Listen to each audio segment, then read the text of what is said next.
For Carol Chris, this trip to the airport was an illustration of silent frustration.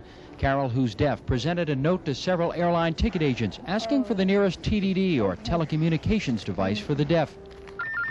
It's like a typewriter for the hearing impaired that can transmit messages over phone lines, linking a silent world to the hearing. Carol wore a hidden microphone so that we could record people's natural reactions. Everyone wanted to help, but no one could. Louis, do we have a phone for the deaf here? We have everything else. Let me ask the flight attendant just a second. We don't have one. Okay. What do you mean, TT1? Okay. And even officials from Austin's Airport Welcome Center could do nothing. Okay, thank you. No. Carol is one of about 6,000 profoundly deaf people living in Austin, but more use the airport as travelers. And speaking through an interpreter, Carol says the city is discriminating against the hearing impaired for not having a TDD at Miller. I think the airport should have TTYs so that deaf people can be able to call their friends to come pick them up, or to get in touch with the airlines to find out if an airplane is on time or find out about a change of schedule. You can buy a TDD for under $150, and Carol wanted to know why the city of Austin hadn't placed one at the airport. So did we. So we asked Mayor Frank Cooksey tonight. This is the first time that I've heard of the request that you're discussing, and I'm sure that both the city staff and any council member, and particularly my office, would be glad to discuss it with any member of the community that represents the hearing impaired. Anyone who drove I-35 near that airport will remember watching those jetliners land and what seemed only a few feet above the highway. The joke at the time was that drivers could wave at the airplane passengers and the passengers would wave back.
I think it's also clear that there is a real threat here.